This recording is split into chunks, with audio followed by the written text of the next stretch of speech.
we've got Wirral, we've got Manchester, South Manchester, coming in from all over. So a big warm welcome to you. So I think I just checked with the team, but I think we're bang on 9:30 now.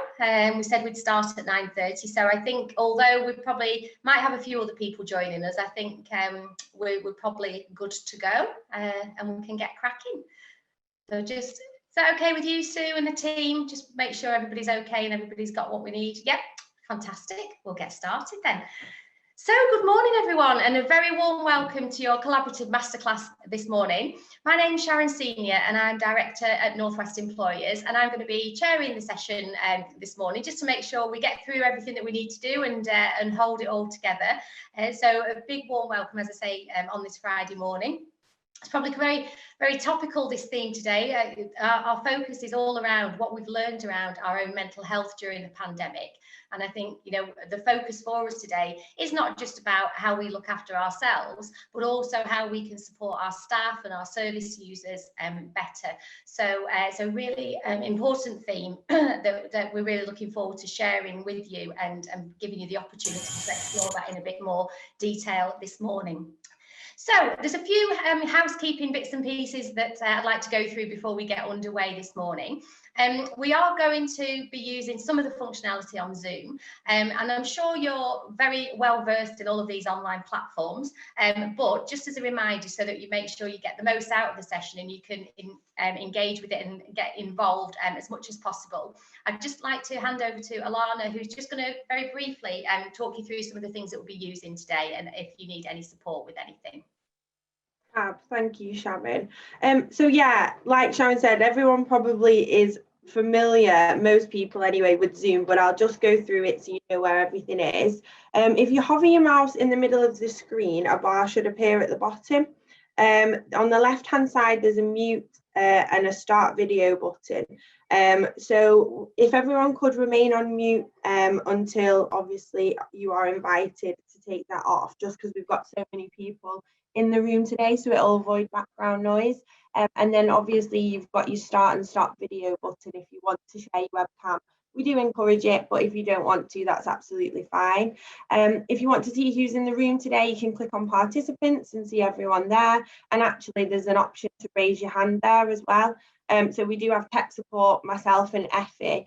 So we'll keep an eye on that and just make sure there's nobody with the hand up with any burning questions or any issues. I can see everyone's using the chat box, which is great. We'll encourage you to do so throughout the session. So again, you can pop that out if you want to have that open throughout the session, or you can close that off and just open when you need to. And in the top right hand corner, once you hover your mouse, there's a little button that will say view. We do have one speaker today, so if you want to just have Jake on your screen rather than everyone's face, then if you choose the speaker view, once we stop sharing the slides, then it'll just be the speaker that you can see on your screen. So you can flip between the two, but it just depends how you prefer. So like I said, myself and Effie are tech support. I've just dropped my number in the chat box. If you need to give me a call or pass that number to any colleagues that are struggling, then feel free to do so. Or you can private message either one of us. Yeah, and Effie's dropped her number in as well. But you can private message either one of us and we'll be able to support you. Thanks, Sharon. Okay, that's lovely. Thanks, Alana. And you may well be thinking, blimey, there's a few people involved here, and we are kind of mob-handed this morning, but it's a really important mob that we're part of and very proud to be part of as the collaborative. So we've been running these sessions for the last couple of years as a collaborative, and I think, you know, we talk about working collaboratively a lot, but actually I think this group that has come together to design and develop and deliver this series of masterclasses has really put that into practice, really, in terms of using our collective strengths and our connections to design a great program of leadership masterclasses throughout the last couple of years. And as I say, you know, this last year we've had to adapt very quickly, move online, and that's really, I think, a credit to the key partners. So as I say, I'm from Northwest Employers, so we're one of the partners, but there are six organisations working together to bring these masterclasses to you, and they are the Innovation Agency Northwest, Northwest ADAS, the NHS North West Leadership Academy, Mersey Internal Audit Agency and Aqua. And as I say, we've been working together to bring leaders from across the sector and across the region together on a number of key themed topics. So we're delighted and we're really proud to be part of that. And as a result of that, that's why we've got such great support in place today. So as Alana says, we've got the technical support, we've got colleagues Julie and Pam who will be keeping a close eye on the chat box. So we'll gather any questions, anything that comes up from there. And then we've got the team working away on Twitter as well. So a reminder, the hashtag is in the chat box, but if you want to tweet about any key messages that come out of today or anything that resonates with you, then the hashtag is #collaborative_NW, and it'd be great to get some conversations going in social media as well around this topic and what it means to you. So in terms of the programme for today, I just ask. Thank you, Effie. This is seamless, you see, this is real collaboration. So you'll see from the programme, we're going to hand over to Jake in a moment, and I'll just give you a bit of background around Jake and what Jake's going to bring to the session this morning. But what we wanted to do was give you some input, but and you'll hear from Jake and about Jake's story and what the great work that Jake has been doing, and an opportunity for a Q&A session with Jake before we then move into some more group activity. So we have factored in that combination of some expert and specialist input to get you thinking, but then also the opportunity to have a couple of conversations around what that means for you. And again, what we'll be inviting you to do is have those smaller conversations, but we'll feed it back, we'll ask you to feed it back into the group so that you get a sense of quality conversations in smaller groups, but then you hear and get the benefit of sharing and learning from each other in the big group as well. So that's kind of the plan for the session. And then we'll wrap up, we'll bring everybody back together, and we'll wrap up in order that we can finish at 12 o'clock. Okay, so you will notice in there, we haven't necessarily built in a break, but what we will do is, you're all adults, so in between those sessions where you perhaps got a plenary or something, I think... Can't see anything. A bit of background noise there, so if we could ask people to go on mute, that's fab, thank you. So what we will do is just encourage you to a quick leg stretch in between sessions, so you can grab a drink and have a little screen break as well, which is really important. So I think, let me just check and make sure I covered everything. The other thing just to let you know is that we are recording this session. What we have found in the past is that we do the recordings and then we circulate those to people that have been on the sessions previously. So you've got it as a bit of a reference as well. What we will be doing, I think when we go into the breakout rooms and you have those smaller conversations, they won't be recorded. So just so that you're able then to feel that you can, say what you think without it necessarily going out of that smaller room, and then we'll just pull together key themes, so just so that you're mindful of that, because I think it is really important given the topic that you feel that you are able to have those open conversations. So it'll just be the main body of the session that's being recorded for future reference. Okay, so that's enough around the housekeeping, so let's get stuck into the session for today. And so, as I say, the title is we're going to start off with Jake talking about his accidental journey, and I thought it'd be helpful just to set the scene and introduce Jake Mills.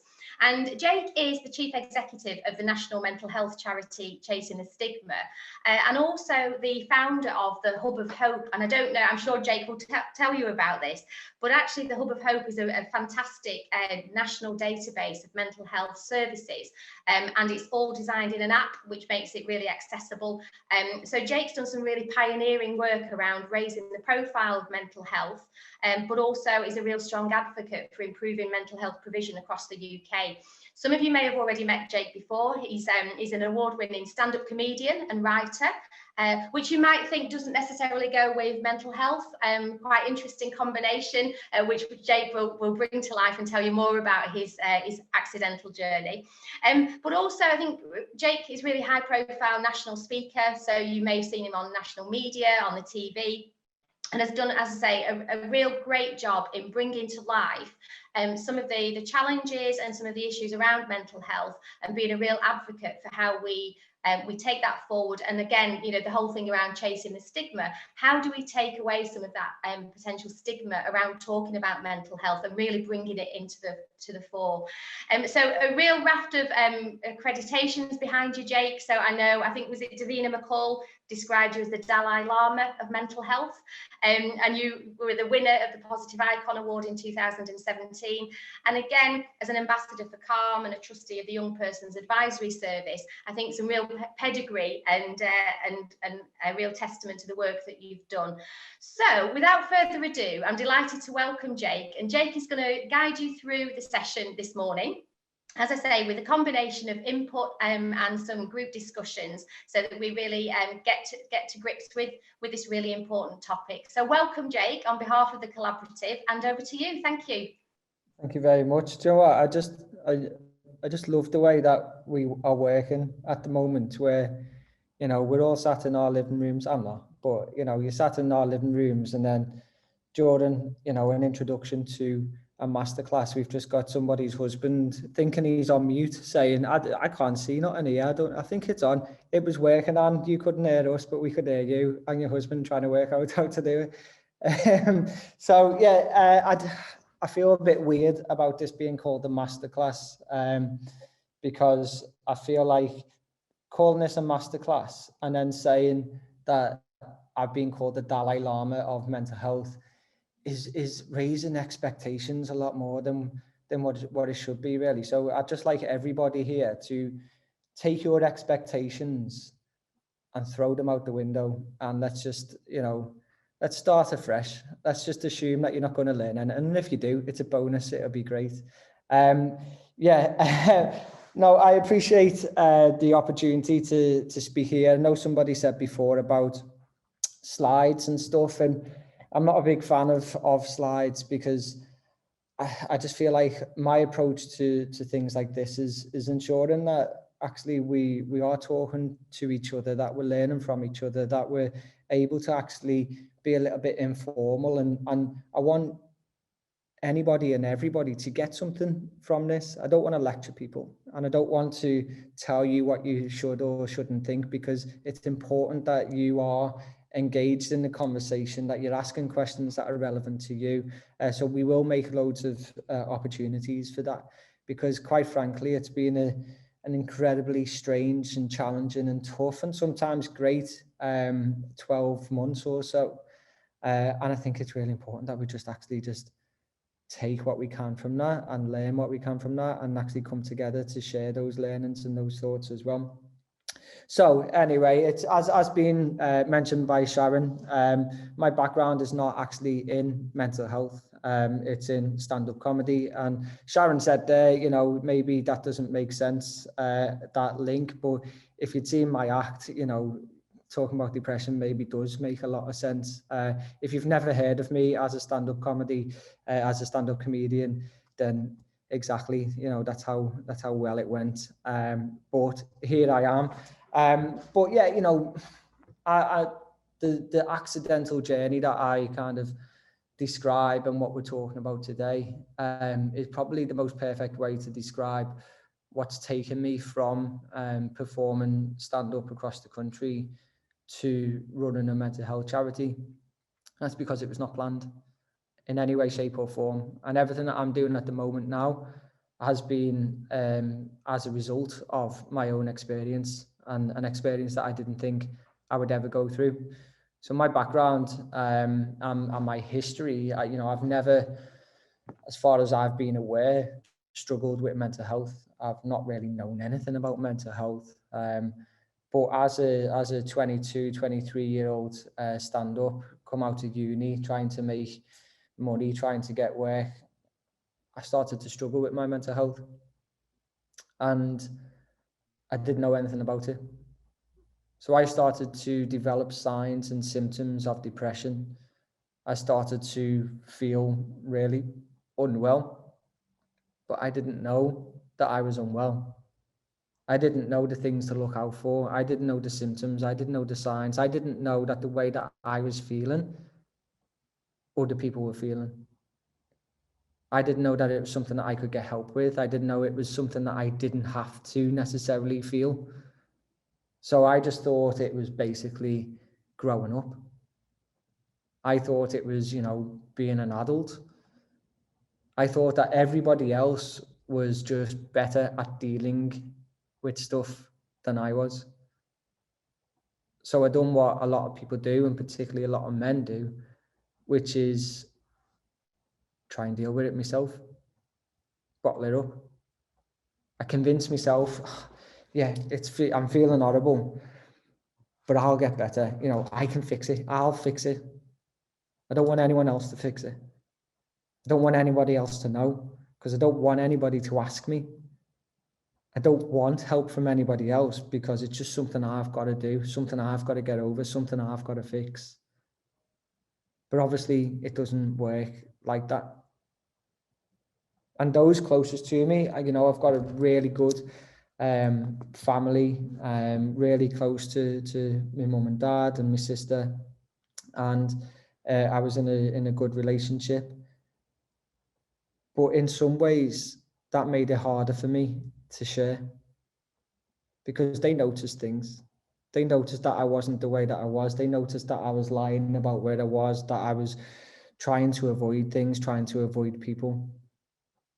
But the more that they would approach that conversation, the more that it would push me away, because I'd think, don't you worry about it, please. Don't ask me about it. So what happened instead is I tried to find a way of coping. And I wouldn't say that I became dependent on it, but I certainly used alcohol as a way of self-medicating, because I thought, maybe if I have a drink, maybe I can feel the way that I would usually feel. Maybe if I had a drink, maybe I can forget all the things that I'm going through. Because the way that I felt was numb. I felt really numb. I felt like every day I was treading water. Some days my head would be above, some days it would be below, but every day I felt numb. The easiest way to describe it is like inside a bubble. I was inside this bubble. And so on the outside, nobody else could see that. But on the inside, it was just nothingness. And that might be really hard to try and understand, and it's quite hard to try and explain. But I was numb to thoughts and feelings. I was numb to, you know, I know that I should feel a certain way, whether that is love or anger or guilt or shame, but I couldn't feel it. My head would tell me, but my heart and my body just could not feel anything. The things that I would usually enjoy, the things that I would usually do, I just couldn't have a connection with. You know, exercising or listening to music, I just couldn't get into it. I go to the Everton game and I couldn't enjoy it. That's a bad example, actually, but you know, I couldn't get angry at them. That's how, you know, that's how bad it was. But normal life felt alien. And so having a drink, I thought, maybe I can go out, maybe I can be around people, maybe I won't panic, maybe I can actually be a laugh. And sometimes I would, and sometimes I'd forget things and it'd be great. But then the next day it would feel worse. And so it became a rolling thing. And one of the things that I was really struggling with was this idea of what it meant to be a man. Now, for me, I thought being a man meant being big, being strong, being able to fight, being able to go out, meet any girl that you want. All these ideas in my head that were put in from everywhere else of that's what it means to be a man. And I'd look at myself and I'd say, you're not a man. You're not a man. Now, it didn't help that my mum could grow a better moustache than me, but, you know, I felt incapable of being a man. And I'd walk into a room, into a pub or anywhere, and I'd see men, and I think, that's a man. That's what a man should look like. And when I'd drink, I'd almost try to prove myself. I mean, if you know me now and you knew me before, the way I'm talking now is so far from the person I am and was. But I'd go into a room and I think I've got to prove myself because they're laughing at me. They're mocking me because I am not capable of being a man. So I'd get into a fight. I'd preempt a fight. I'd preempt somebody saying something to me and I'd start a fight. So far from the person that I am, but I was doing it all the time. And it got me into different situations. It got me into different altercations. But this one time, it got me into a fight with a bouncer. Now, I know you might be surprised to hear this, looking at me, but I lost that fight. I ended up in hospital getting my head glued back together, but you should have seen him. He was absolutely fine. But it was a significant moment for me because as a result of that altercation, and I said, I'm going to sue the club, and I'm going to sue the bouncer and all this stuff. And as a result of that case, I was offered CBT. And that was probably to bolster my claim. But the truth is, if I wasn't offered that on a plate, literally a phone call saying, do you want this? I probably would never, ever have gone and got it. I don't think it's anything that I would have gone to seek myself, but it was there in front of me. And I thought, something's going on. So yeah, I'm going to take it. Now I'll fast forward a little bit so it's not as depressing, but actually it does get a little bit more depressing. So I went to CBT, and I have to say, I've got no problem with the counsellor or with CBT as such, but the setup for me didn't quite work.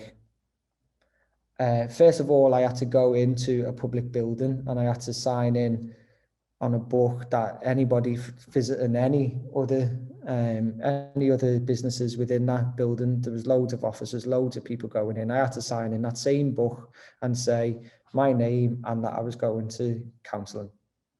Straight away, big barrier that I thought, I don't want to do that. I don't want to put my name down on that. I would go in, I'd sit in a waiting room, it would just be a video playing about depression, about the black dog, all this stuff. Everything I looked at was about depression. I'd go in, you'd say your general hellos, you'd do that general little chit chat, and you'd have about 25 to 30 minutes discussing, going through things, opening up wounds that I'd never opened up before, talking about things I'd never talked about before. And then it was just, okay, see you again next week. And I often left that room feeling more vulnerable than when I went in. I often left that room thinking, I've discussed things here that I've got no closure over. All right, I got homework, but I didn't do homework in school. I'm not going to do it as a 23-year-old depressed boy. I'm not. I didn't feel like I had any closure. And so I was getting in the car and I was driving home feeling really, really vulnerable. I kept going. And I spoke to the counsellor and she told me, she was the first person to say, I think you're depressed, and encouraged me to go to a doctor to try antidepressants. And I talked to her about my hesitations about medication, and she reassured me. She told me to go to a doctor, which I did. So I went to our GP. And I went in and I sat down, and I'm really nervous about doing this. This was a big step for me. And I went in and I sat down, and the GP said, how can I help? And I said, well, I think I'm depressed. I need antidepressants. And he said, why do you think that? And I said, well, I've been seeing a counsellor, and she told me. And he said, well, I'm the doctor, not her, so I'll tell you what you've got. And I said, it doesn't matter. I said, it doesn't matter. Because that reaction that I got from that GP was exactly what I was scared of. Whether he meant it or not, he made me feel like he didn't believe me. He made me feel like I was making it up. So I said, it doesn't matter. I left. I think I actually, I didn't like violently throw a chair, but I pushed the chair out the way. I was really visibly upset, and I left. And there was no follow-up, there was no checks, there was no calls to say, are you okay later on? It was just, okay, next. I kept going back to the GP, and I told her, and I went back, and I went to 3 different doctors, went to 3 different GPs before one of them actually spoke to me like a person. Now, remember what she said. I said, I think I'm depressed and I need antidepressants. And she said, that's okay.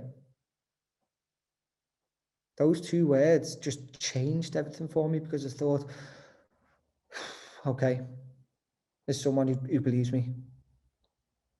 So she gave me antidepressants, and I took them, and I kept going back to the counsellor. But the same feeling of leaving that counsellor's office remained. I felt really vulnerable when I left. So what I started to do as a result was started to lie. I started to lie to the counsellor. I didn't stop going. I obviously still needed it. Obviously still felt like I wanted to go, but I started to lie. I started to tell her that I'd done all the stuff she'd sent me home with, and it was great, and I was feeling better. And this lie just got more and more natural, and eventually became so good that I was discharged as being fit and healthy and made a great recovery. And when I came out of that room after being discharged, I thought, oh no, what now? Because you're not better. And in my mind, and from my understanding, there were only 2 options to get better if I was struggling with my mental health. One of them was medication, which I was on, and the other was counselling, which I'd just been discharged from. So I genuinely thought, that's it, you've used your options. This is it, you just have to get better. So I tried to do the things that what you're told to do, exercise, do the things you enjoy, do all that stuff, spend time with family and all that. But it didn't really work. And one day, completely out of the blue, I'd never had the thought before, and I've never had it since, but completely out of the blue, I got a moment of clarity that said, kill yourself. I didn't ever think ever I would be somebody who would think that. But when I got that thought, it made absolute sense. It made complete and utter sense from every angle that I could think of. It made sense for me. It made sense for my family. It made sense for my girlfriend. It made sense for my friends. It made sense to everybody, because I thought, here's an opportunity to end what you're going through and to stop being a burden. Stop being a burden to your mum. Stop them having to worry about you. And so I attempted to take my own life. Now, when I talked about the feeling that I had of being a man, one of the things that really ate away at me was what I wanted to be more than anything in the world was a dad. That's what I always wanted to be. I just always wanted to be a dad. I always wanted to have a family. I remember being in school writing about what do you want to be when you're older, and people were saying football and these different things, and I said a dad. That's just what I wanted. But the way that I felt and not being capable of being a man convinced myself that I'd never be a dad. Convinced myself. I can't look after myself, never mind looking after a child. So when I actually was attempting to take my life, there was a moment in the car where a little boy ran past with his dad, and it made me stop. It didn't make me reconsider, but what I did think was, you're not going to be a dad. But what you can do is you can prevent this little boy from seeing what you're doing. And it just made me stop. And then when he got out of sight, I carried on. But at that point, my girlfriend at the time came around the corner and found me. She didn't know where I was. I turned my phone off. She knew probably something was going on, but she followed whatever it was and found me. Now, to fast forward a little bit, we went back to her house, and the police had to come out to see me. And the police officer sat opposite me in a room on my own. And he said, how do you feel? And I said, yeah, I'm okay. And he said, well, you're not going to do that again, are you? And I said, no. And he said, okay, good. And then he left. He didn't ask me, am I getting any help? He didn't ask me if I need any help. He didn't give me any support. He didn't give me any advice. He didn't give me any information or any numbers. He didn't give me anything. And I would say that's the most vulnerable I've ever been. Not when I was attempting to take my life, because I felt in control. I felt sure about something. But coming out of that, being that vulnerable, what I've attempted to do, how I've attempted to do it, my family knowing, the shame, the guilt, the not knowing if I'm going to get better, for him to have that opportunity to encourage me, to put an arm around me, say, okay, you don't have to be here again, and to squander it was an absolute disgrace.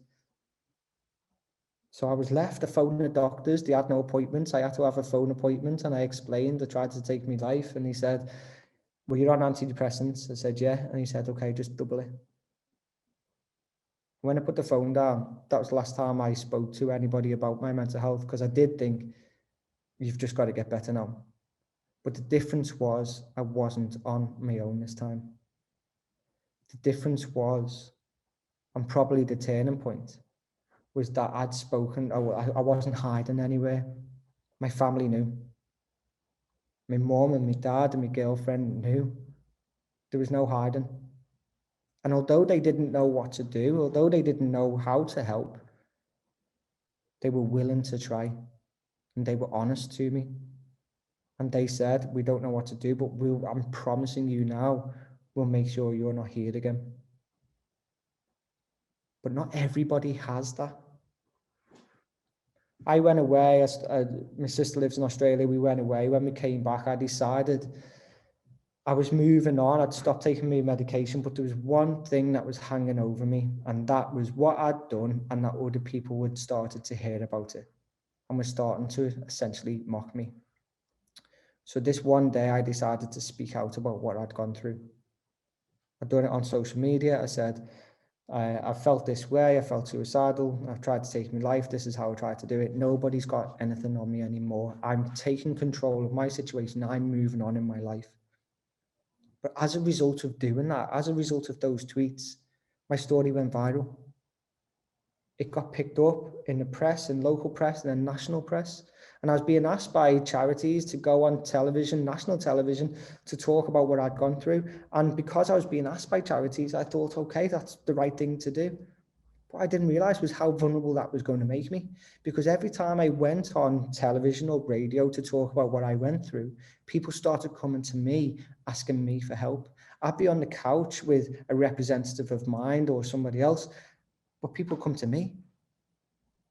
And I started to realize that power of real life experience and how powerful that was in getting that message across to people. Because what we had here was people who were really vulnerable. And I'm talking, you know, people telling me that they're about to take their own lives and needing me to talk them out of it. But why were they coming to me? Why weren't they going to a loved one? Why weren't they going to a doctor? Why weren't they going to any crisis care? Because they saw somebody who would believe them. They saw somebody who's what they thought walked in their footsteps and came through. They seen hope. But I wasn't trained. But what I knew I wanted to do, or I almost felt a duty bound to do something about that. And that's where Chasing the Stigma came from. What I didn't want to do was do a lot more awareness raising. Because quite frankly, we've had enough awareness raising.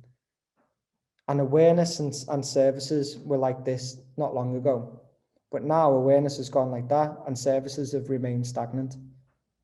People arguably are more vulnerable for being more aware. Okay, we're aware, we're talking about mental health, it's important to talk, but now what? What do I do now? And that's really, really a vital piece that's missing. Because when you look at the numbers of suicide in particular in the UK, Of all the people who die by suicide in the UK, in the last year of their lives are not known to mental health services. 3/4 of them are not known to mental health services or haven't been seen in a year previous to the death. 3/4 of people dying by suicide without getting any help. These are the people coming to me. These are the people who are looking for help but don't know where to find it. And that's when I had this brainwave of saying, or a fire in my belly of saying, we have to do something about this. And so we created the Hub of Hope. Because to me, there's nothing more obvious than making people aware of the help and support that's available. And quite frankly, we need a fundamental shift in education around mental health. And when I talk about education, I'm not necessarily just talking about in schools, although that is an absolute must. Because I talked about going through depression and having signs and symptoms and not knowing, but how would I know? How would any of us know if we're not taught? So it's important that we have that in schools, but also we need a fundamental shift around what mental health is. Because if I was to say to any of you the words, and maybe you're a different crowd, you'd know a little bit more, but if I was to say to the general person the words physical health, what's the thoughts that you would get in your head? Probably going to be something positive. If I said physical health, you probably would think of getting fit, going to the gym, looking after your physical health, eating well, doing things to an aspirational figure, doing things to look after your physical health. If I was to say the words mental health, you're probably going to think of somebody depressed, somebody in distress. And that's a problem. Because in this country and probably everywhere, we think of mental health as mental illness, and it's not. At Chasing the Stigma, we want to bring everybody around the table, not just those who are sick. Mental health has to be a conversation for everyone. To be able to look at it as an aspiration, to be able to see the things that we can and can't do, the things that we can do on a daily basis to look after our mental health. And importantly, the other fundamental change is how do we interact with the mental health services? So if we are struggling, what do we do? If somebody came to us and said, I need help, what do we do? Where do we go? Where do we turn to? If we're feeling physically unwell, it is drummed within us from the earliest possible stage that you go to a doctor. You explain how you're feeling, whether you know how to do that or not. You try what they give you in terms of medication. If it doesn't work, you go back, you challenge it, you ask for something else. If it gets really bad, you go to a hospital. With our mental health, we don't know where to start. We also know that thresholds are really high, waiting lists are really high, and stigma is rife. And it prevents people from asking for that help and support. So with the Hub of Hope, we wanted to bring support of all different kinds together in one place. Whether that is charities, NHS, private, peer support groups of people who just go and do a walk and talk once a week. Let's give people options, let's give people choices, and let's empower people to know and understand that it's not a one-size-fits-all approach. If something's not right for you, you can go back, you can challenge it, you can find something else. Quite frankly, in this country, I can travel anywhere, and I've never been to the city before in my life. I can get off the train, and if I want a pizza or a curry, I know what to do to go and get it. I can be born and raised and lived in my entire life in one city and wouldn't know where to go to for the local mental health support. So we need a joined up approach. I appreciate I'm about to run over, but we need a joined up approach. We need collaboration. Because not one person, not one organization has the answers, but together we can. But what we do need to do is look at the simple solutions. Because often we can overcomplicate things. Often we can think that innovation means something grand, something expensive, something completely changing, but it's not. The Hub of Hope started as a spreadsheet on my computer. It's now the biggest and most comprehensive mental health signposting tool of its kind in the UK. It's now being used on Public Health England's Every Mind Matters website. It's now being used by NHS England. Next week, next Thursday, there's going to be a television campaign with Network Rail promoting the Hub of Hope. It's used by ambulance services, it's used by police, it's used by trusts and charities across the country. And I'm telling you now, it is not rocket science, because if it was, it wouldn't be me doing it. But it's simple. It's obvious. And what it has taken is that drive and that passion from lived experience to do things differently. And that is, you know, what we'll talk about later is the importance of our own mental health and what the pandemic's done. But what I would say is that during the pandemic and during lockdowns and everything else that's gone on, and we've been challenged to look at how we do things. And we've almost been given an opportunity to change how we do things. We can't allow politics or rivalry or competition or finance to fly in the face of helping people. We've got to come together. We've got to work together for change. And we've got to do it from, in my opinion, with lived experience and with people in mind. In my opinion, I will finish in a sec. In my opinion, what we need to do and what we want Chasing the Stigma to do is to talk like people. Don't overcomplicate it. Don't use, where you can, jargon and clinical language. That's not what we want to do. We want to talk in a way that people talk and in a way that people can engage with. But we also need to go to communities and change environments around them. Not putting the onus on people to have to go and find your mental health services, not just talking to people who are already aware of mental health, talking to everybody. Because if we all have mental health, we all should know.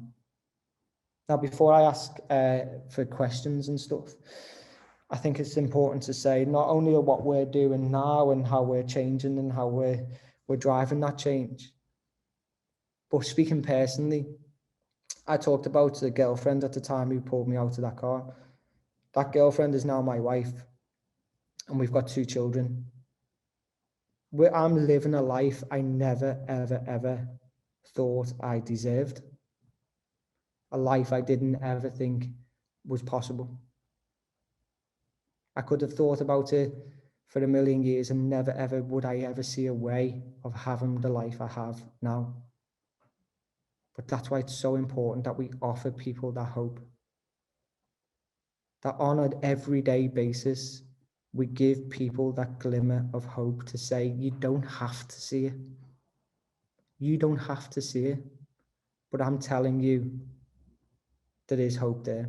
And if you look back at my story, and when I left those counselling sessions, if I would have known about the other help and support that I could access, if I needed to, helplines, phone lines, emails, text services, groups, then maybe I would have gone to them and not, covered it up and lied. If the doctor, when given antidepressants, would just give me a card for the Hub of Hope and say is other support, if that police officer done exactly the same, but left me with options and said, if you do feel this way again, here's where you can go to for help, then it could be the difference between attempting again or not. We've all got a role to play. We don't all have to be experts, but we've all got a role to play to offer that hope and support to people. And that is what we're trying to do. Now, I went over by 4 minutes, so Sharon's going to have a go at me. But I'm happy to take questions. But what did we want to do, Sharon? Did we want to put them into the chat box? Yeah, thanks, Jake. I think and we're starting to get a couple of comments coming through. Just I think some real recognition of you sharing that, and and how powerful your lived experience is actually. So I think that's really struck a chord with people. But yeah, we're open. We've got about 10 minutes or so for people to just put some questions to you. And again, if you want to just either raise your hand so we can bring you in, or just let us know in the chat, then please, yeah, we've got some time now for you to put some questions to Jake. Thank you. And I think something that really resonated with me, Jake, obviously with the Hub of Hope, it is that thing about hope, isn't it? You said there was a couple of occasions, I suppose, where somebody said, that's okay. And then I think people don't know necessarily what to do to help, but the fact that there is someone there who will help or can signpost you is, it's like you say, perhaps a few missed opportunities there to signpost you sometimes. Yeah, absolutely. And while we're waiting for questions, I'll continue where I've cut short. So what you've just said there is vital, and we developed something else here called somebody's calling me. I told everyone I know not to phone me during this time, but there we go. We developed a training program called Ambassadors of Hope, and the reason why we developed that was because I was very aware of how training and education around mental health was very much a select few of people, particularly in a workplace. It was treated the same way as first aiders, where you have an organization of 500 staff, but you have 5 trained mental health trainers or whatever. So we developed a training program, and we said, well, why is that? Because it's expensive, because it takes 2 days or a day or a few hours. So we developed our training to say, well, let us train everyone. Let's train everybody in half an hour. We can train everybody in half an hour because we're not training people to be experts, but we're training people to look out for flags, how to broach a conversation, language to use, language not to use, what to do if somebody says they feel unwell, and then what to do in an emergency. And what we've actually been able to do by doing that is go into organisations like the DBS office and train 900 members of staff, gone into construction firms, trained about 600, 700 members of staff, housing associations, the mental health team at NHS England. We're now preferred supplier to the Premier League, because again, it's not rocket science. It's just looking at the simple. Let's give everybody something. We're not making people experts and we're not claiming to, but if we can give as many people as we possibly can a baseline level of understanding, because how many people will be aware of somebody being unwell but won't ask them because they're scared, because you think, I don't want to say the wrong thing, I don't want to push them over the edge, I don't want to say something that's going to make them worse, so I'd rather just not ask. And that's what we're trying to change. Sorry, I see some questions coming. Yeah, we've got a couple of questions coming in. So one, I did pop the link to Hub of Hope in the chat earlier, but Denise Campbell has just asked, what services do the Hub of Hope provide? So I wonder if you could perhaps just explain a little bit more about how that works for people. Yeah, so the Hub of Hope is a database of mental health services, and what we're trying to do is be as open as we can for services of all kinds to register on there. Now, if any mental health services of any kind can register to be on there, you don't automatically go on it. So we've got our own process that we would look at every application and then make it live. We've got 3,000 services on there at the moment. And what we're actually starting to do, because we need a consistent message around signposting, it's no good one NHS trust having their own list, a CCG having theirs, a local authority having theirs, a charity having theirs, because where do you start? So what we've started to do as a result of the pandemic, actually, because I think a lot of red tape came down and bureaucracy came down, people were a lot more willing to work collaboratively.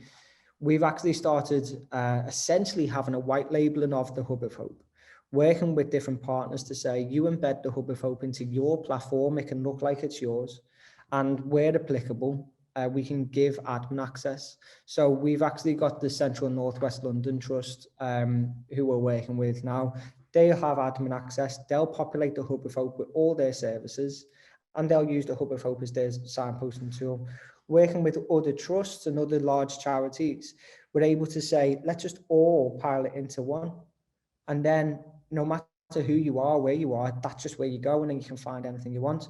So it's services from counselling to, as I said, private, to football therapy, art therapy, walking groups. If it's a mental health support of any kind, of any structure, it can be on there. We'll check everything first, but it's completely open. It's free to use and it's free to be on. So any service can register on the Hub of Hope itself. Brilliant, thank you. And we've got a couple of questions in the chat, which I'll come to, but we've got one from Simon Holden. So I wonder, Simon, would you like to unmute and just put your question or comment to Jake, please? Yeah, hi Jake, it's really good. I was just wondering what you'd say for an acute trust to do. We employ about 4,000 people, and during the pandemic, you know, hospital staff have really been under it. Should we be employing listening people? Should we be rolling the HR services out, occupational health services, signposting to Hub of Hope? You know, what would you say an acute trust should do? I think the above. I think what we're working with NHS England at the moment to try and list services for specifically for NHS staff on the Hub of Hope. So we were actually commissioned to try and get some of them on there. I know that NHS England have recently launched like wellbeing hubs for NHS staff, and that's to receive support and I think it's talking therapy and stuff like that.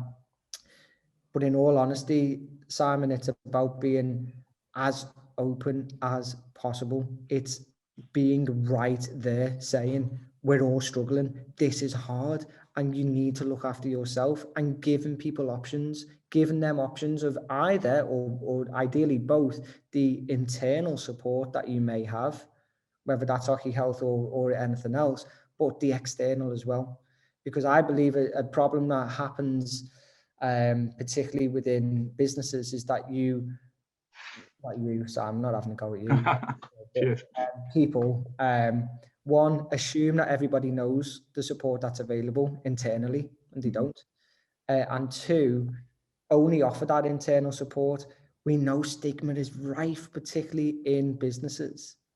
And we're in the workplace where you can say as much as you want, this will not come back to us, we will not know, we will not hear, but people go, yeah, but you might. So give people options, give them options, say, here's that, and make it as clear as you can, put it everywhere, put it in your emails, put it in your footer, put it everywhere. This is the help and support. You need help and support because you've been through a lot, and be as clear as you can. And whether that is looking at training for certain people, whether that is just promoting whatever, get as much as you can and get it out there and be in the face, really saying this is the help and support you need. No, thanks for that. That's good, Jake. Great, thanks for that question, Simon. And again, I suppose it's that practical application, isn't it? Because like you said, Jake, you know, we're doing a lot around raising awareness, but actually that awareness is good. But if you don't know what to do with it, or somebody then, you know, put something in front of you and you go, oh my God, now I don't know what to do. And I think it's converting that awareness into some kind of action that's going to make a difference to somebody, isn't it? We've got a couple more questions coming in. If I'd like to ask Sian to put her question to you, because I think this is probably really helpful to a lot of people. So Sian, do you want to come in with your question, please? Sian Harrison. Hello, hi. Hi. It's a very inspiring story. Thank you very much for sharing it, Jake. I suppose I'm just interested to know what actually it was that did make the difference to you, what helped you on your road to recovery. And you spoke about your family not knowing what to do, and how did they learn how to help and support you? Yeah, it's a bit of a strange one, and in some ways I don't like the answer in that it took me to a suicide attempt for there to be a difference. But I suppose the nicer version of that is that it took me being open. You know, the suicide attempt, yes, was rock bottom, but the difference was that because of that, there was no hiding place. And I think being open and the reaction of my family, and you know, I described about the way that the doctor talked to me was what I expected, but the way that my family and my girlfriend, who's, as I said, my wife now, but at the time, how they reacted was not how I expected. And it's probably how most people should react, not trying to claim to know everything. And I don't know, maybe it might have been a little bit different if it wasn't as desperate a situation as it was. But not hiding, not having any shame, and speaking to friends, I mean, I'll give you the PG version of this, but after speaking about what I'd gone through, my best friend who I speak to every single day, he came up to me. We're having a house party, having a drink, and he came up to me and he sat next to me, and he said, seeing everything about what he'd gone through, he said, if you ever do that again, I'll kill you myself. That's what he said. And actually, it was the right thing to hear. But what it turns out is that he was on antidepressants, that he was going through things himself, and I didn't know, and he didn't know. So actually being open and being able to share with people, but really importantly, being aware of the help and support that's available. And in all honesty, doing what I'm doing is probably the biggest therapy that I can have. In terms of how did my family react, I mean, I think it probably took about 3 years for my family and my mum in particular to be okay with me going outside on my own and going to the shop, like, and I would just say, I'm just going to go in the shop, and she'd be like, well, do you want to phone me while you're there? And do you want, can you kind of like track your phone or whatever, make sure that what time you're going to be back, because I want to be, but it was building that trust. But I think as a unit now, we're a lot more open, a lot more free. We're talking about everything. And my dad, who's a bricklayer, who's worked on site since he was 14, is probably now the most emotional man in the world. But it's good because we're able to do that. So yeah, it's just being open, because as I said, it's about, for me, not everybody will have that unit, but for me, it's about prevention. It's about having that conversation, being open earlier than possible, and using our own experiences to say to people, we've been there, we've come through it, and you can too. Thank you. Yeah, and so that makes real sense about why you want to try and reduce the stigma, as well as making all the services kind of available, and helping people to access them when they need them. That's great. Thank you. No problems. Great, thanks for your question, Sean. Just mindful of time, Jake, because I know we're probably going to move into some of the other conversations, but there's a couple of specific questions again around the Hub of Hope that you might be able to answer quite quickly. So one from Catherine is around, is the Hub of Hope for paediatric services as well, or is it adults? No, it's literally for everybody, because what we haven't wanted to do was create one just for, say, adults, and then there'd be one just for children, and then one just for this and one just for that. We want everything together in one place, so it's as open as it can be, so that it's a one-stop shop for everything. Great, thank you. And then there's another from Sarah, which is around, I suppose, opportunities to for other charitable organisations to link in with the Hub of Hope. So she's Sarah Brandwood's referenced a charity called Men Able. I don't know if I've said that right, but a mental health charity for men in the automotive industry. So again, I suppose it's just whether those are separate conversations perhaps people could pick up with you around opportunities, or just, I suppose, if anybody else is thinking, how do they link in with you? Yeah. Is there a way to do that? Yeah, collaboration is key. We need to work with as many people as we can. And what I touched on before is that we don't want to lecture people. We want to talk. We want to give the tools to communities to say, here's what you have, but you talk how you would talk. You talk to people because they'll listen to you rather than somebody else coming in.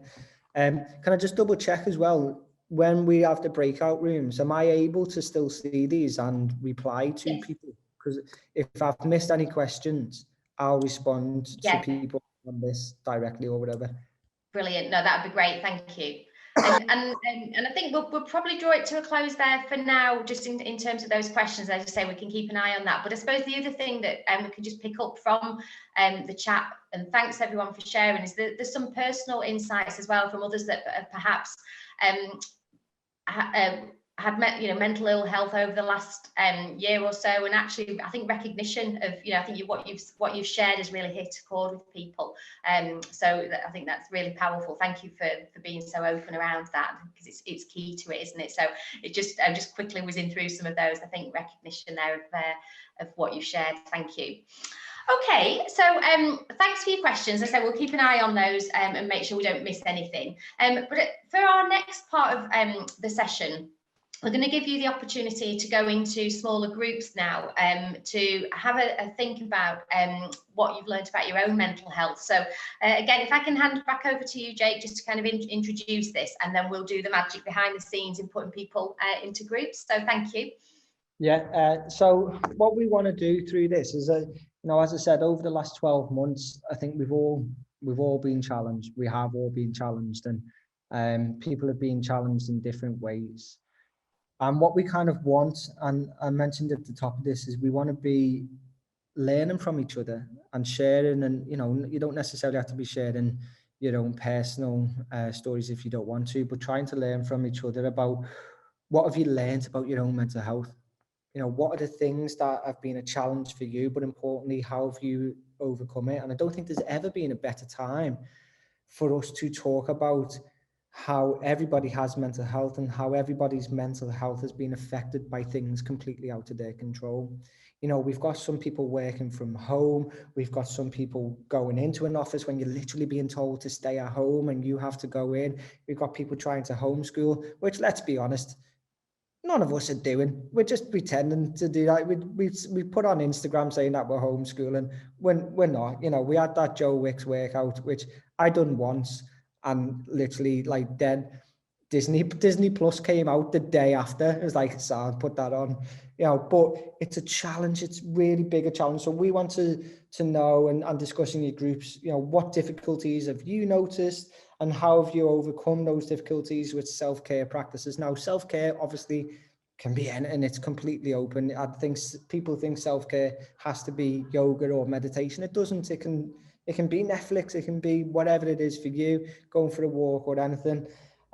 So we just want you just to have a little discussion about that, and hopefully when we come back we can share. I'll ask probably one person from each group to just put some key points into the chat box, and then we'll be able to talk about it.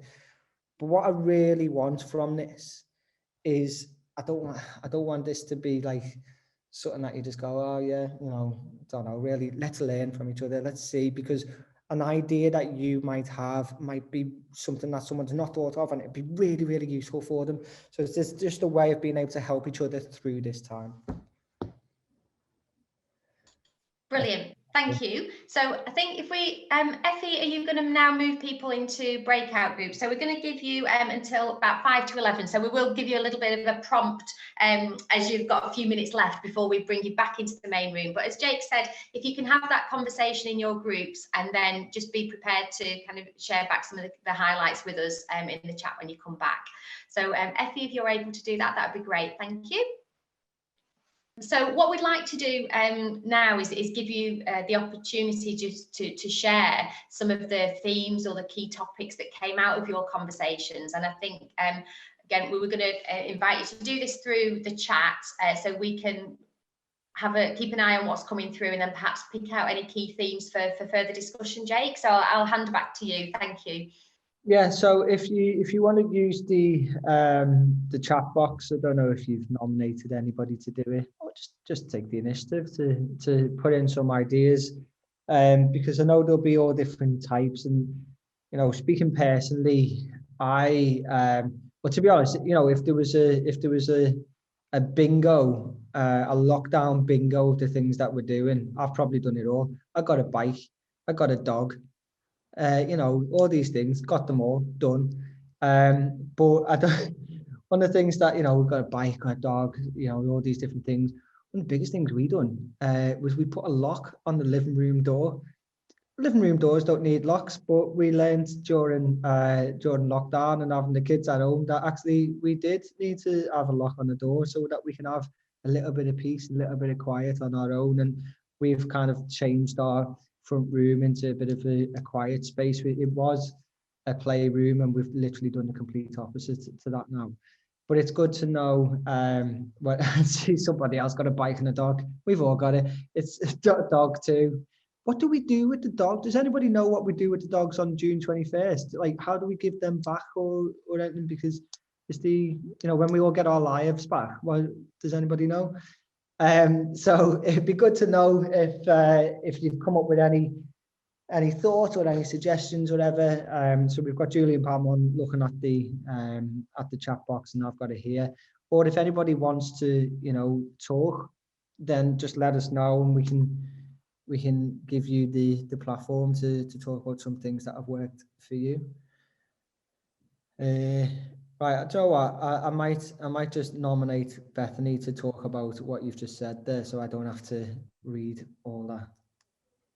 Thanks for that. Yeah, no, I mean, there were quite a few things that we were discussing, but one of the things was about, that there's lots out there, and more kind of coming on around raising awareness and things that you can put out to people in the organisation about how they can manage their mental well-being, how they can manage their health and well-being, but actually what's out there to support organisations around that change in culture.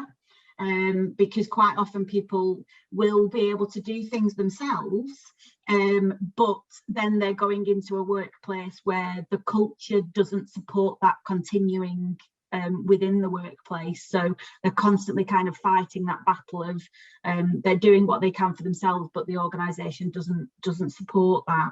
And I suppose that linked into something we were saying also about that challenge around stigma, and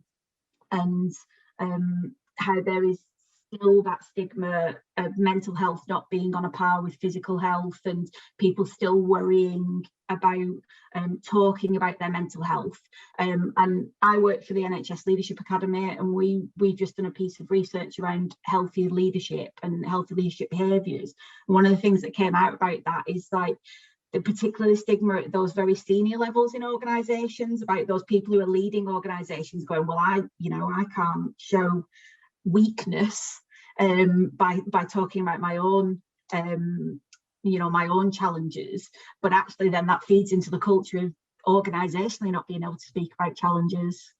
I couldn't agree anymore, and I think maybe in the next breakout we'll discuss that a little bit further. But I'm not necessarily a big fan of saying that people have to speak publicly about their own mental health challenges if they don't want to, because it's private, it's personal, you don't have to.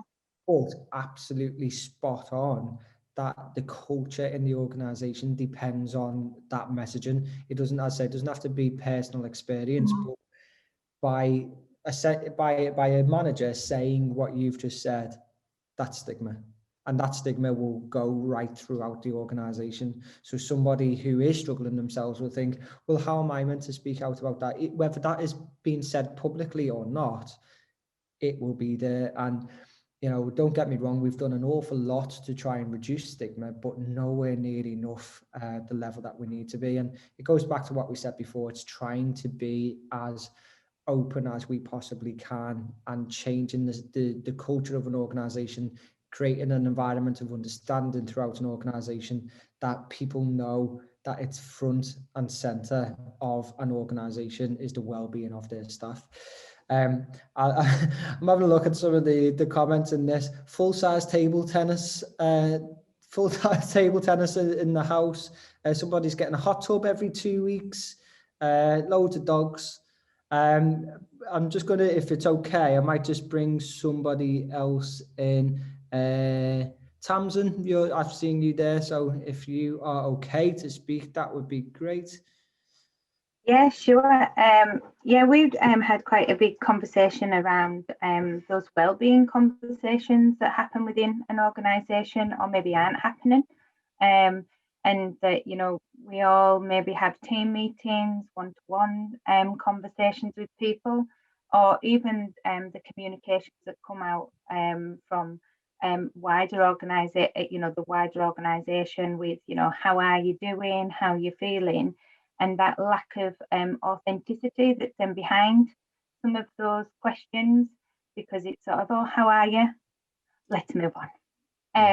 Do we truly want to know how somebody is? Do we truly want them to answer that question? Because there is maybe a little bit of a fear as managers that somebody answers that question really honestly, and we then feel stumped of, well, I don't know what to do with that.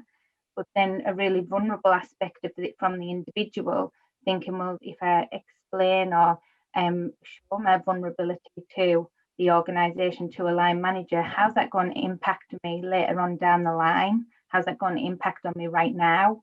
Yeah, just a really interesting conversation that we had that really, I suppose, epitomised that idea of fear within the workplace about having those open conversations as well. So I'm not sure if you've got any experience on that one, Jake. It's Joe, what everything you're saying there, I think, is so important, because generally as people, when we're asked, are we okay, we say yes. It's our first thing to say is yes. But then that's why it's important to ask the question again, and to to almost say, no, right, so I'll get this one out the way. Are you okay? Yes.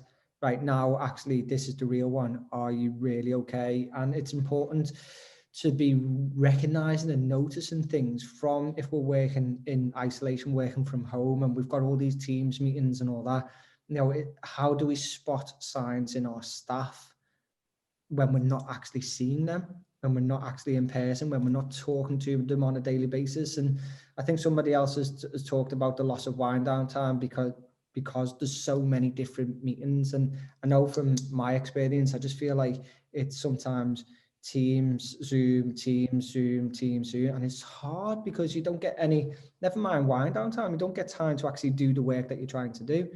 And I think when this all first started, we thought that was a great thing. Let's have loads of team meetings, let's have all these virtual catch-ups. But what we tend to do by doing that is only talk about work.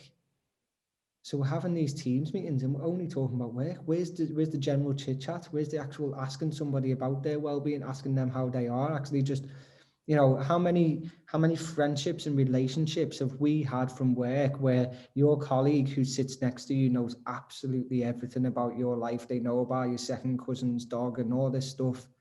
We've lost that. So although it's important that we do have these virtual catch-ups, we need to know how to get some of those conversations back, to be looking for the signs in people when they are in isolation. For example, there could be some things like somebody's always got the camera off, or they don't want to be seen. It's small things that we're now going to have to learn about if we are going to continue to be like this. But it's really important as well that we make time for that idle chit chat, that we make time for just not talking about work. Let's just get together, whether it's virtually or not, to just talk and just be. And it feels harder to do that when you actually are setting up a meeting, but we need to get that one back. Really, really important points that you're making there. Who else have we got? We're getting loads here. Can anybody see any? Right, I'm just picking people now. I'm not even asking if you want to talk. I'm basically looking for big comments on. I see one from Samantha Holgate, who's talked about in your break room. So if you don't mind talking, that would be good. Yeah, in our break room, it was all, there was quite a lot of people, obviously, that do exercising. I'm not one of them, by the way, but they go for a walk or a run. They're waiting for the gyms. They've done the online gym sessions that have, is it Joe Wicks that you referred to? But we were talking how work has got busier and busier because we're not travelling and we don't have that interaction, like you say, of just nipping for a brew and people then asking you a question, or they've not seen you for ages, and you'd have a 10-minute chat with people. So it is, you've just said you've lost that social interaction. And we're not factoring it in. We're not doing it at work. We're just having meetings, and we are having meetings about work. We're not having that general chit chat. But I work for a local authority. I believe that we're not going to go back to the office. That's the message that we're hearing. We might just go back on the odd occasion. We have kind of petitioned or sent a questionnaire out asking everybody, would they accept a change to the terms and conditions to work from home? So it is a piece of work that we're doing at the minute. But other than that, I've personally been very busy. My life really hasn't changed with the pandemic because I live on my own. and I've just been so busy. It's changed in respect of I've just got busier and busier because I've been going to my mum's, going to my dad's. I've had a family bereavement of my brother, so I've been having to look after my mum and my dad, who live separately, and sort everything out. Then my dad decided he had to move house towards closer to me, and I've had to renovate that. So I've just been so busy that my fall or downfall will come later this year. So I need to plan how I'm going to self-care for myself later this year when life's got back to normal. That's really good, Dan. Somebody else said in a comment that people may not recognise the full impact of the last year until we start to come out of it, and that is absolutely true. And particularly when we're talking about a wave of mental health difficulties as a result of this, a lot of that is still to come, and that's because, you know, we've spent a year being told that we can't do things, that we can't mix, that we can't go out, that we've had to live. And to come out of that, it's not just going to be everyone going running out and thinking, brilliant, this is fine now. It's going to be really hard. It's going to be challenging for a lot of people. And so what you're saying there is absolutely spot on. And that trying to preempt that, trying to get ahead of the game now and think that's what I need to do. Some people are talking about they have wellbeing sessions once a week, that you have some people have like house party or Zoom quizzes or whatever on a Friday or a Saturday. And these are all good, but it's something that I think we need to think about a little bit more. How do we do it? How do we have that chit chat? How do we actually keep in touch? Because I think we all had Zoom quizzes when this time last year, and then after the bit, you're like, oh, I can't be bothered now. You know, we can't bother actually getting dressed. Even if you're only getting dressed from the waist up, it still seems like an effort. So yeah, it's just about what can we do, and it's really, really important that we talk about preemptive measures that we can take, that we talk about mental health when it's good, not just when it's bad, and that we look out for those help and support. Katie, I can see you've got your hand up, so I'm going to come to you before we move on. Oh, thank you. Yeah, where I work for a local authority, and we have a group that we've sort of made up called Friendly Faces. And none of us are trained or anything, but we have meetings once a month, and we encourage people to approach us at any time to discuss any problems they have, obviously confidentially, and then obviously, you know, we can help maybe signpost people or just be there to listen to anybody's worries, and that's all, you know, taken up in work. So the bosses have deemed it okay for us to sit around in a room for a while to talk to someone who might have a problem, and I think it has proven to be quite useful. So it's just a suggestion. It's a type of mentoring, I suppose, but like I say, we're not really trained to sort of give. We don't give advice, but we can signpost people. Yeah. But, no, but for me, that's really important, because you don't have to be trained, you don't have to be an expert. You're just a person who can just reach out to somebody. And, you know, that's what we've got to remember, is that if you are not trained as a mental health expert, that doesn't mean that you can't be asking somebody if they're okay, because you're not meant to be the expert. You can get them to the expert, but you can be the bridge between them being unwell and them seeking that help and support. So again, it's a really important message that to say you don't have to be the expert by asking somebody if they're okay, or, you know, if they're struggling. That doesn't mean you in turn take on their issues. You don't, and you shouldn't, because if you're not trained, you shouldn't. But you can be a bridge between asking them if they're okay and them getting that help and support. So that's a really good idea. we're told that if it's obviously it's confidential conversation, but if there's anything in that conversation that leads us to believe that they may harm themselves or someone else, we have to tell them that we are obliged to report that. So that's what we have to tell them before the conversation starts. So. Yeah, well, it's, you know, you're giving people an option, and I think people will probably appreciate having that option there for them. And, you know, it's just that can just be one of many. And I think there needs to be in every workplace a tiered approach to mental health well-being and support. It can't just have just one. We've got to have a tiered approach. Here's if you're really unwell and you need that help and support, as I said, from Rocky Health or whatever. Here's right the way down to just groups of people who just meet once a week, to, you know, even having things like a book club or anything like that. You know, little things like that can give people a sense of belonging, especially people who are working on their own, who are in isolation, who don't have friends and family who they can be seeing. Giving people something to be looking forward to is really, really important. And if you as an employer or a friend or family member can do that, it gives somebody something to look forward to. So it's really important. Now, I think we're going to go into the next one, aren't we? Yeah, there's just one quick point if we've got time from, I think Jim wanted to raise something. And I know you popped something in the chat before, Jim. So do you want to just come in there and then before we move on? Thanks.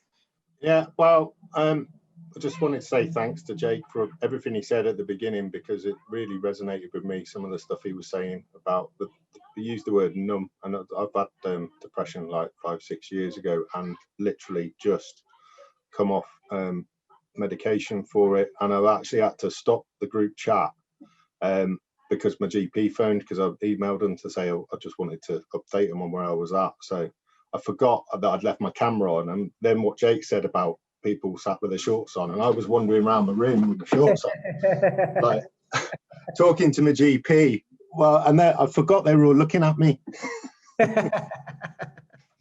Hopefully I didn't do anything too embarrassing subconsciously. No. But because I'm a local counsellor and I've got responsibilities for mental health.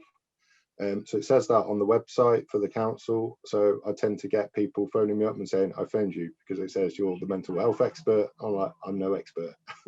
But I've had my own issues, and I'm like, I've got personal experience, so I can help you. I can point you in the right direction. But they tend to, I tell them a little bit about myself, and then they just offload completely. And I'm like, you really need to speak to your GP or Samaritans, or we've got a thing in Salford called Spirit of Salford. And we'll be adding Hub of Hope to that list next time I have that conversation with someone. And just about the self-care stuff, fake commute for me. So building the time into the day, because usually if you go into work, you have to get there or get back, and get to your spare room or the living room or the dining room takes 2 seconds.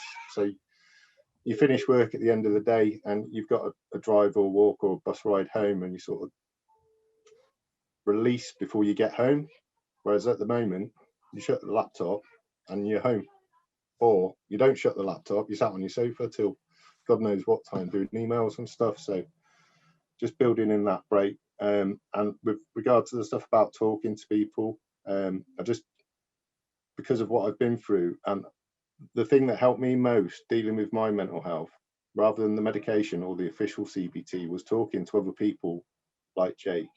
They didn't do it as well as he did, but who've got lived experience, and then being really open and honest about it. And now I've got to the point where I can do that too, and I've started to see that helps other people as well. So absolutely. And do you know what? I think there is a big myth, particularly around men, that men don't want to talk about the mental health. Men do want to talk about the mental health. They just don't necessarily know how or where. And as soon as you give men or anybody a avenue of saying, by talking about your own mental health, they will tell you, people will tell you, look at today for an example. I'm just somebody who said, I've been through this. And then people then go, well, actually I have, and I felt like this and I felt like this. It's giving people that the confidence and the trust, creating that environment.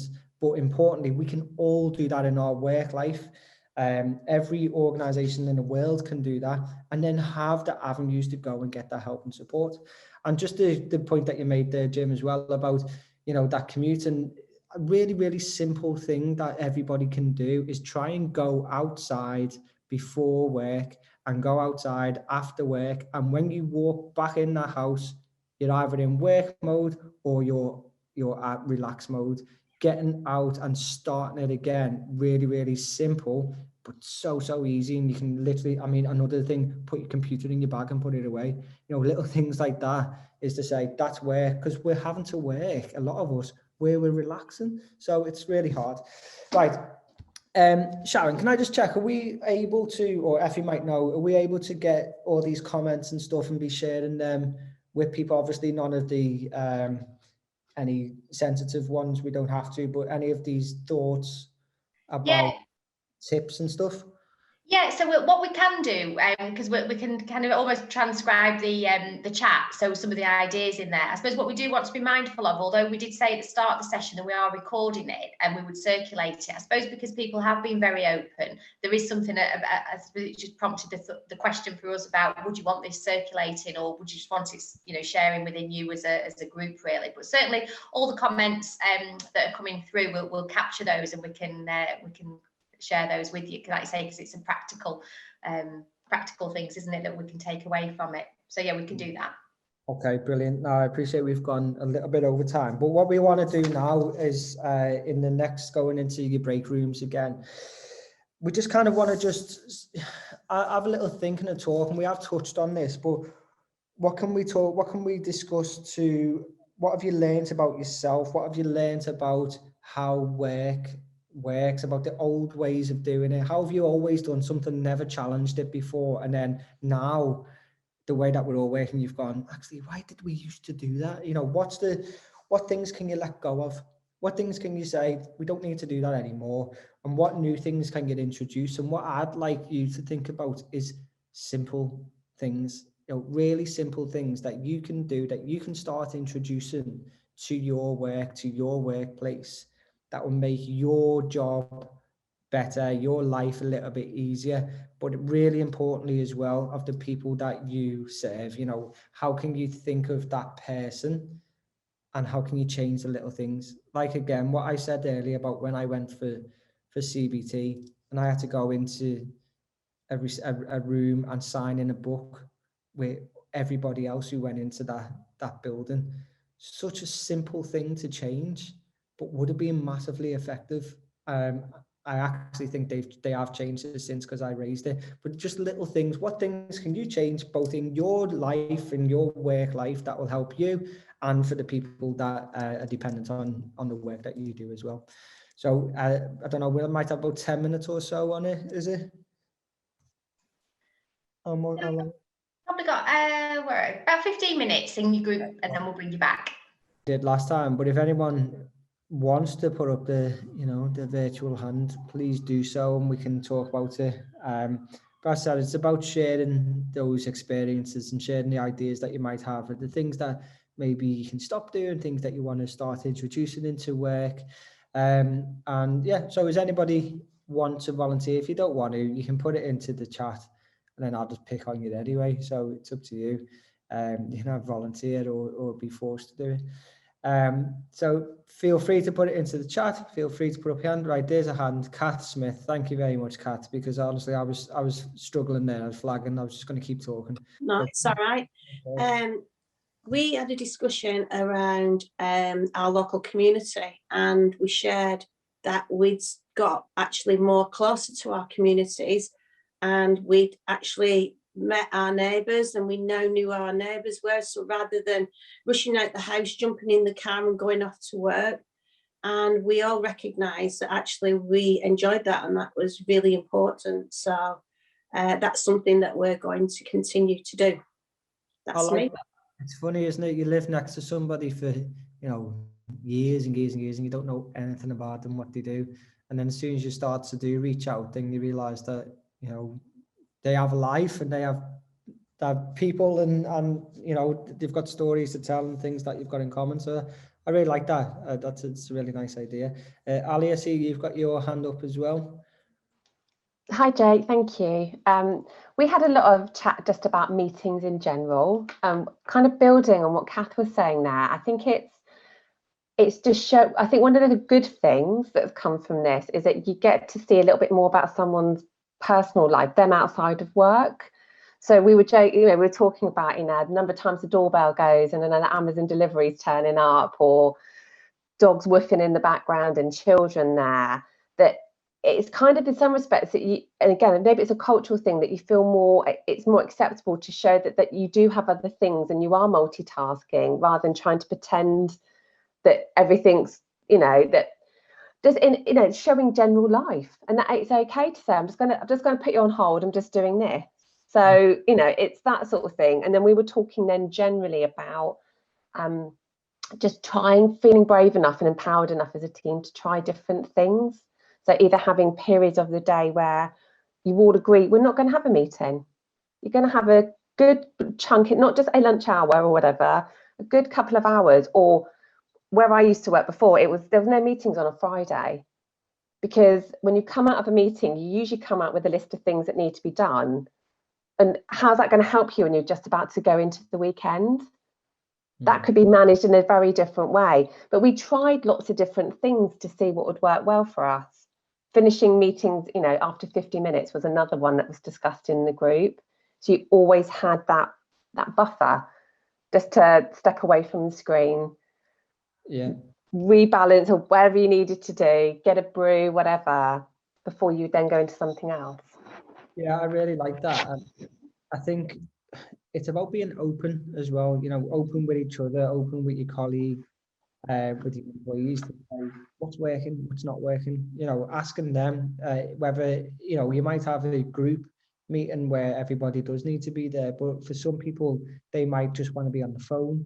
They don't want to, you know, I know with my staff, you know, there's one member of staff in particular who's like, can we not do video, because I don't want to have to do my makeup. And it's like, yeah, we'll just do phone, that's fine. So it's being open with each other to say, what would you prefer, what wouldn't you prefer? And there's something you said there, Ali, and somebody said it to me not long ago, and I thought, you know what, like, they said, yeah, you don't have to pretend to not have kids, or you don't have to pretend to not have a life.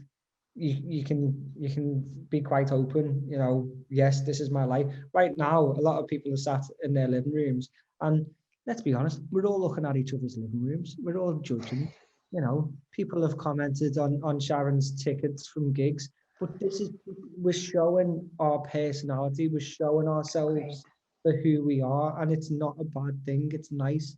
And actually, we are people, we're not just jobs, we're people. So, you know, there's a big opportunity there. As I said, it's about being open and asking people what works for you, what doesn't work for you, what would you rather be doing.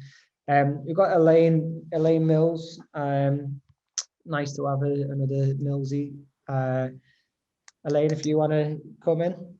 Hello, Jake, my brother from another mother. Yeah, so just kind of building on the conversation you were just having, really, we were talking in our group about having meetings outdoors potentially when we get back to a stage where, you know, we can meet more than one person. But I was saying in the group that we need to be mindful of that, because there are people who do still or will still feel vulnerable from the virus, people who've been shielding for the last 12 months, people who have been deemed to be more vulnerable, Black and ethnic minority co-workers, disabled people. We need to consider risk assessments and making reasonable adjustments for people who still feel vulnerable from the virus. So, you know, if we're talking about having group team meetings outdoors, that might sound great for some people, but for others, there may still be some fears or concerns about their personal safety from the virus. So it was just that comment really, is to just be mindful that not everybody will be in the same place post-pandemic, and some people have had particular vulnerabilities over the last 12 months, which has, you know, it's caused trauma for some people, and we need to be mindful of that. And also some people might just want to wait and see what happens over the next 6-12 months, you know, does the virus resurface, etc. And I think, you know, we should all be considerate of other people's, where other people are, what situation they're in personally, and not, you know, try to force people to get involved in group activities just because we can, or, you know, don't think people are not team players because they don't want to do what everybody else is doing because of, you know, they may have their own particular vulnerabilities. So that was one of the conversations we had. We also talked about a potential hybrid situation, that some people may want to go back to the office, particularly people who've been working from the bedroom, where, you know, it's where they sleep and also where they work. And so for some people, they've had very challenging work, you know, dealing with mental health or social services cases, and that's not really you know, it's not really conducive to well-being to be working and sleeping in the same room. So for some people, they will want to go back to work, and for others, like myself, I'm perfectly happy at home. I'm just looking forward to having a bit more of a social life after, you know, once we can get out of this current lockdown. But I will still be mindful of who I'm mixing with, how many people I'm mixing with, and keeping that social distance and stuff. So it's just to be mindful that we're all in different places. We've all had different experiences, although we've been through the same pandemic. It's impacted us all differently, and just to bear that in mind when we're making plans for reconnecting once we're allowed out of the house again. Thanks. Yeah, absolutely. I couldn't agree anymore. I think there's an absolutely golden rule here, which isn't just for this, it's for everything, is don't make assumptions. You know, don't make assumptions based on your own personal opinion or your own personal experience. We can't make assumptions on how somebody else will feel. And I think, you know, that point is really, really important one. Yes, we may be able to be meeting up. Yes, we may be able to go and have public meetings in the park or the beach or whatever else, but not everybody will want to do that. And if somebody doesn't want to do that, they can't be ostracized because of that. We've got to respect people's fears and anxieties and, you know, just how they feel about things. It can take time. We've got to work with people to build that confidence. So really, really good points. Kath Smith, you've got your hand up.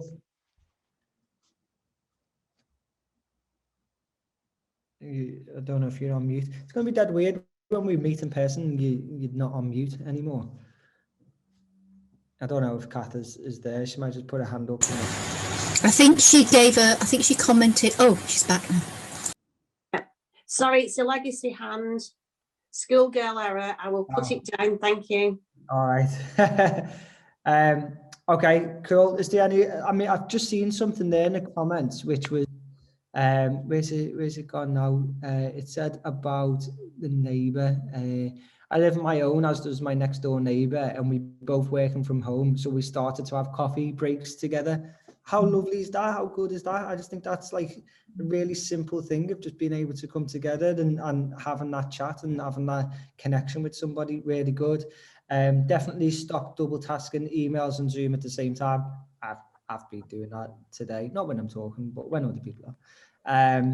Wonder if back-to-back meetings is because staff feel a need to demonstrate that they're present at work. Yeah, I think definitely something in that.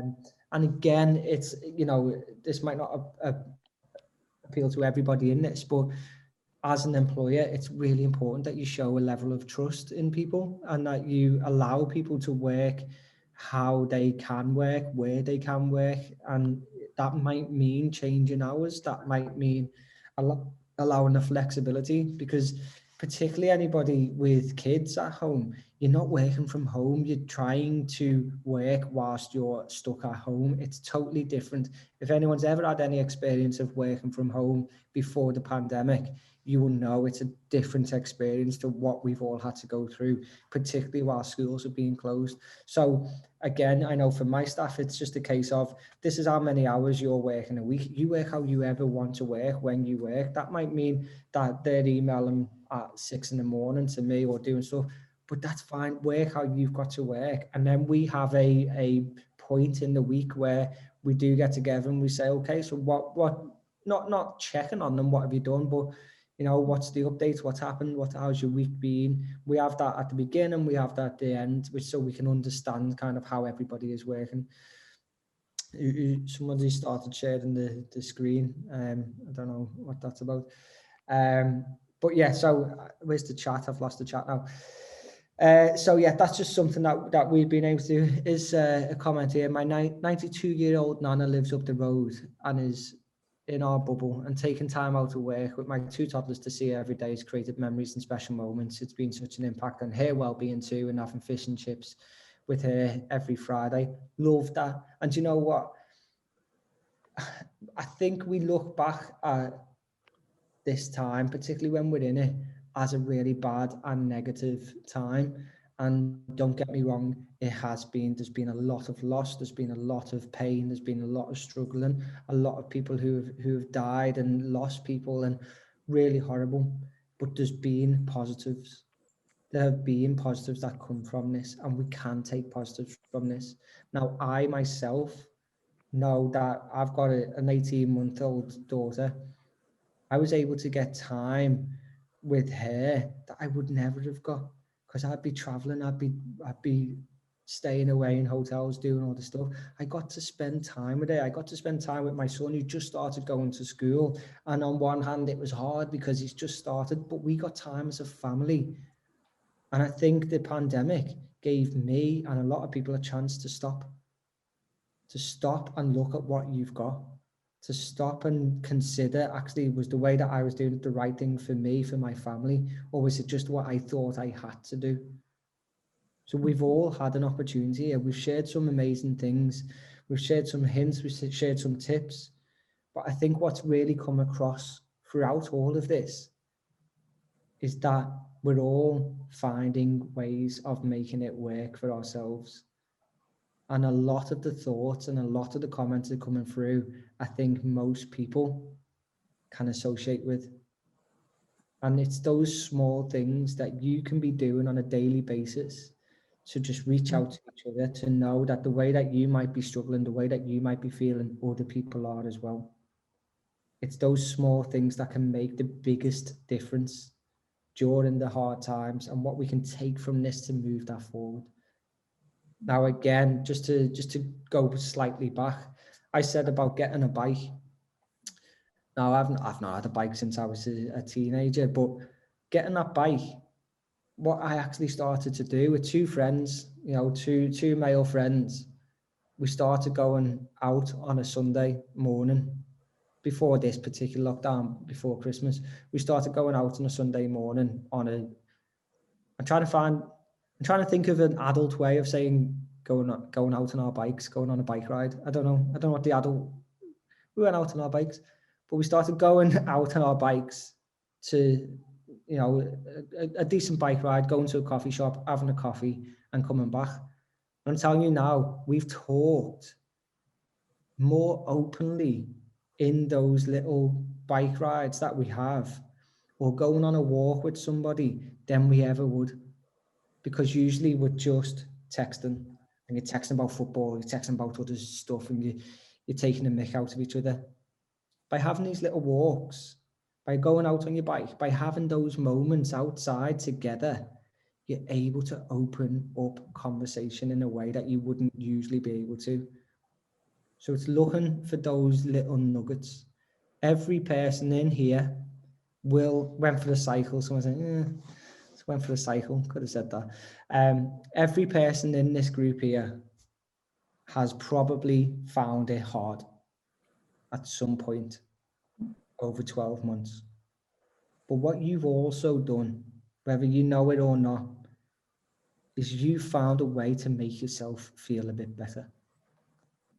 You found something to look forward to. And if you can't think of that right now, just think about it after this.